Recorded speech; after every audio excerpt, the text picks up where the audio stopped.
so much, Judy. I'm just curious. Can you guys hear me without the microphone, or is that good enough? Can anybody not? Yes, microphone. Microphone, you got it. All right, cool. I guess the first thing I wanted to say is thank you guys so much for being here. It's really fun to see people make the effort on a Sunday to come to church. And also, I hope you really like seeing some of these artworks that I made. I think with all of these, they're all made outside from life. And if you want to learn more about the individual works and really what it took to make each one, that's why I made the little packets and the handouts. And as mentioned, everything's for sale, but this isn't really, the point of this isn't a sales opportunity. I'm not going to try to sell you any art. You can do that on your own time. You can find all of these on my website. And if you're having any trouble with that, please just come and see me, or if we don't get a chance to connect today, you can email me. There's a contact page on my site, etc., etc. But I was thinking about what I wanted to talk with you guys about. And I think it's important to know for works like this what the context is. So we do have, let's see, 1, 2 of these works were made in Seattle or in the greater Seattle area. But everything else was made over the last 6 months, kind of all around the country, all around the United States. And long before that, though, the reason that they're all in watercolor and at the scale that they're in is because that's just kind of the current kick that I'm on as an artist. I've been drawing and painting my whole life since I was, about 3 or 5 or whatever, drawings of dinosaurs my parents have. But it's just been in the last couple of years that I really have become fascinated with painting outside from life and sort of observing what the light is doing, and also going to a bunch of new places beyond Seattle, which is my home city, and exploring them through various painting events, and sometimes just my own personal excursions. Like I went to San Diego for a few days to paint pelicans just because I'm obsessed with them. And I also want to emphasize, one of the questions I get asked a lot is, oh, are you self-taught? How did you learn how to do this, oof, whatever. So that's actually what I want to address with this quick chat. It was 2001, and I'd already been drawing and receiving some really good art training in Seattle at the Seattle Academy of Fine Art, as it was called then. Now it's called Gage Academy. Anybody heard of Gage in the audience? Oh, it's so many hands. I love to see that. I'm still in touch with Gage. They're absolutely wonderful people. Some of my best friends now teach there, which is really, really fun. And a couple artists have been long time mentors to me. One is Gary Fagan, who was one of the first art teachers I had. He's one of the co-founders of Gage. He taught me figure drawing before anybody else really had.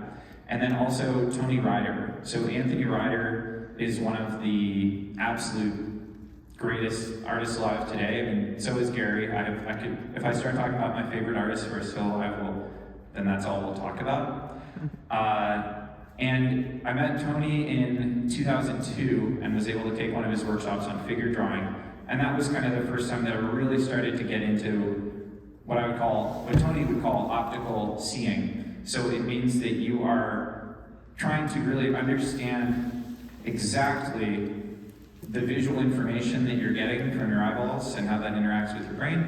And then you are doing your very best to kind of like make a record of the notations of what you've seen, either in paint or in charcoal or graphite or whatever your media is. So with watercolor, what had happened in 2001 was that there was an exhibit at the Seattle Art Museum of the work of John Singer Sargent. Did anybody actually catch that exhibit back in the day? Yeah. So that changed my life because obviously, if you're familiar with his work at all, if you're not, you should look him up. Obviously, he's one of the greatest, if not the greatest, portrait painter in oil of all time. Incredible draftsman, superior landscape painter, everything. He actually made a really beautiful turkey sculpture too, so he could kind of do everything. But what struck me about that show, by far the most, were his watercolors. They weren't showing reproductions like they do in the Gardner Museum. They were showing the actual work. It was traveling around. Watercolors are usually pretty fragile, so a lot of museums, they won't have the originals on display. These were the originals. And I didn't really think before that you could do some of those things in watercolor, that you could show the world as it really looks. At least those were my impressions when I looked. I didn't feel like I was looking at watercolor paintings and sort of the timid kind of strokes that you sometimes see in that media. I felt like I was just there. I felt like I was in Venice looking at these works. And it kind of stirred my imagination. I just thought, like, how did he do that? Is that even possible? I would love to learn how to do that. But I didn't start actually painting myself in watercolor until about 4 or 5 years later. I had the good fortune to be in Rome, Italy for a college study abroad program. And I thought to myself, well, if I don't start doing this watercolor thing now in Rome, like, when am I going to do it when in Rome?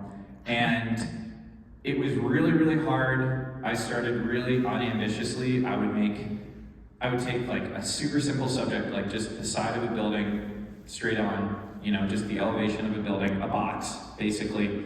I would use a pencil and I would draw everything out, and then I would kind of make my own little paint by numbers and just work in transparent washes, usually visiting that same exact spot at the same time of day over many days or weeks or whatever it took to kind of make something that looked acceptable. And then from there, did it on and off for years and years, went to graduate school for landscape architecture, ended up not practicing, kind of staying in touch with watercolor, but I wouldn't really say practicing it. In 2018, I decided that art was what I was going to do full-time as a job. I didn't know anything about how to do that. Part of that was really getting outside and making a commitment to doing these watercolors on plein air, which means outside from life. So not from photos, you're outside, you're looking at the world, and you're trying to paint what you see. But I kind of had this nagging suspicion that something was holding me back. I just didn't feel like I was in control of either what I was seeing or what I was able to do. And I had studied with some really good watercolor teachers. And does anybody in the room, if you're Gauge people, know Tom Hoffman watercolors? So incredible. He has this wonderful book. I went through the book and just did every single exercise in it, cover to cover. I got to be his teaching assistant, sort of at Gauge, for 2 different workshops. And he's just an incredible teacher and a very generous person as well. Still, I felt that I kind of pushed the watercolor as far as it could go at that point. And it was also about this time that I reconnected with Tony Ryder. So Tony, who had first really shown me sort of these higher levels of seeing in the figure drawing context when I was in high school. And I took a couple more workshops with him, and he said, David, I really think you've never really painted in oil, right? And I said, no, I haven't. And he said, I really think you should do that.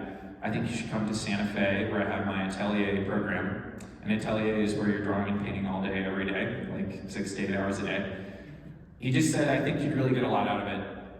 So I made the commitment in 2021 in February. I didn't have a lot else going on, to be honest. And I went to Santa Fe. I was supposed to be there for 6 weeks.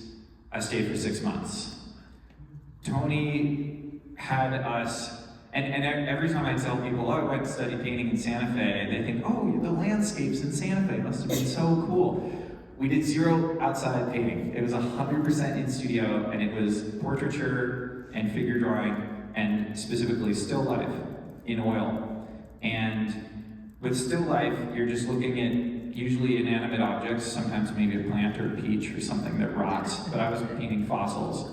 And the idea was to just look as hard as you can at your subject, at the still life, or a human face in the case of portraiture, and you're trying to mix the oil paint to match optically the colors that you're seeing. Or at least that was the standard that I was thinking about in this kind of teaching, and Tony's a great teacher with that. The whole school's amazing. If you want to learn how to sort of see in color, like for real, I can talk with you at length about the Ryder Studio, and I think it's worth the trip to Santa Fe. Coming out of that, I moved back to Seattle and really felt like I'd never seen this city I had grown up in. It was like seeing the clouds and the water for the first time in my life.